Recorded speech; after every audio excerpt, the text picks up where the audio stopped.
carinho grande, assim, tanto da turma como da professora, que fez ele vir sem medo. Só que a gente tinha muito medo, porque, imagina, ele passava uma tarde inteira sozinho aqui, né? No início foi um pouco assustador, mas conforme o tempo foi passando, a gente foi criando acho que a confiança nele e a confiança na escola, né? A gente sempre tentou passar essa responsabilidade para ele, então a gente sempre diz que ele cresceu muito mais do que uma criança da mesma idade. Ele sabe que ele precisa aplicar insulina todos os dias, ele não pode ficar sem, ele sabe o risco que ele corre numa hipo. Então, no início, a gente trouxe informação, né, a gente ficou sabendo que tinha uma menina diabética já, mas a professora que atendeu ele no segundo ano não tinha noção, então eu vim no início do ano, conversei com ela, me disponibilizei a auxiliar no que fosse necessário. Foi espetacular o ano passado. Esse ano a mesma coisa, ela já tinha um pouco de experiência com uma aluna antiga dela que também tinha diabetes, me disponibilizei.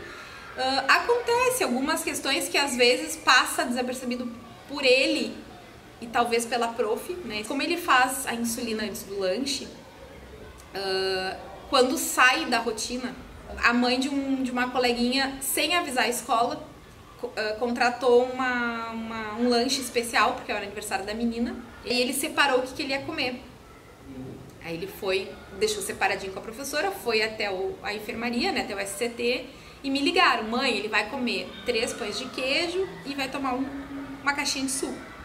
Nós fizemos o cálculo de carboidrato na hora, ele tinha feito o HGT, e eu avisei: olha, ele vai fazer tanto de insulina. E aí ele fez a insulina e voltou pra sala. Quando ele voltou pra sala, ele tomou um susto porque não tinha mais lanche. Tinham comido o lanche dele. E aí foi a primeira vez nesses quase 2 anos e meio que ele não soube o que fazer. Então ele ficou desesperado. Ele disse: como eu tomei uma insulina para comer 3 pães de queijo? Ele sabe a quantidade que isso representa, né? Uma caixinha de suco. O que eu faço? E aí na hora ele pensou no que eu disse pra ele no telefone: filho, tu vai fazer tanto de insulina para tomar o suco, tanto pro pão de queijo. E ele ligou que o suco e o pão de queijo era quase a mesma coisa de insulina. Então ele foi à cata dos sucos na sala, que tinham sobrando, para tentar suprir o que ele tinha tomado de insulina. Obviamente vim na escola, né, passei esse problema, porque foi um problemão, né, eu digo: olha, vocês não imaginam o risco que ele correu, porque ele poderia ter desmaiado a qualquer momento, porque uma insulina ultra rápida age em 15 minutos. E aí depois eu peguei ele em casa, né? Então nós conversamos com ele. Eu digo: filho, tu não pode fazer esse tipo de coisa. Tu tem crédito na cantina. A qualquer momento tu não tem nem que descer sozinho. A escola tem que ir lá comprar e te trazer. Então tu tem mel na mochila. Tu tem outras alternativas. Claro, ele queria comer o lanche que a colega estava oferecendo. Então, naquele momento, foi a forma que ele agiu de tentar resolver o problema, né? Claro que nesse momento ele ficou um pouco frustrado, a gente teve que retomar com ele coisas em casa para ele saber que a professora é a referência dele, né? Ele tem muita confiança na Salete, que é a pessoa responsável, né, pela enfermaria, além da professora e da Salete, é a equipe do SCT, né, a coordenação.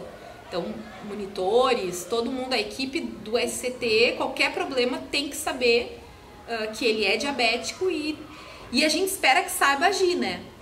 Eu chego aqui, eu vejo a glicose antes de começar a aula e depois eu estudo para algumas coisas, depois chega a hora do lanche, eu fico medindo a glicose. Normalmente ele vem aqui a enfermaria antes do lanche, tá?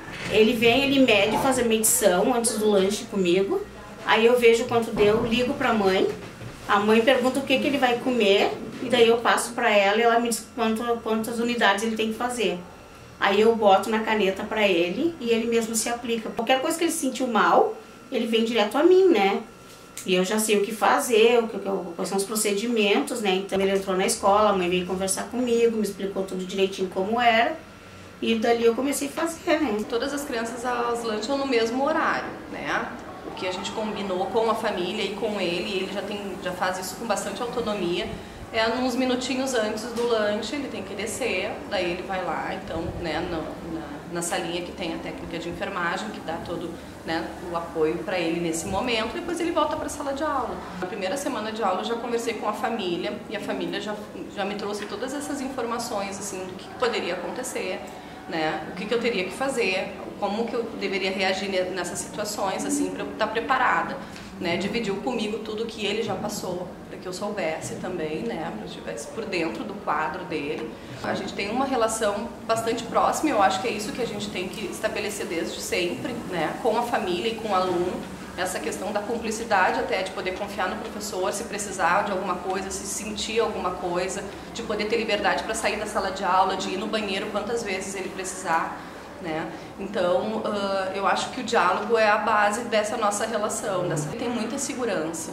Ele mesmo, assim, ele né, anda sempre com aquele kitzinho dele e ele já me diz, prof, preciso descer, preciso ir lá. Aí, né, vou comer tal coisa, prof, tu sabe que eu tenho que ir lá antes. Então, ele mesmo, ele tem tanta autonomia para resolver isso. Eu acho que essa família, né, educou ele também, justamente para ele poder viver em sociedade, porque eles não vão poder estar o tempo todo com ele, a professora não vai estar o tempo todo com ele para cuidar disso. Então ele se cuida muito bem.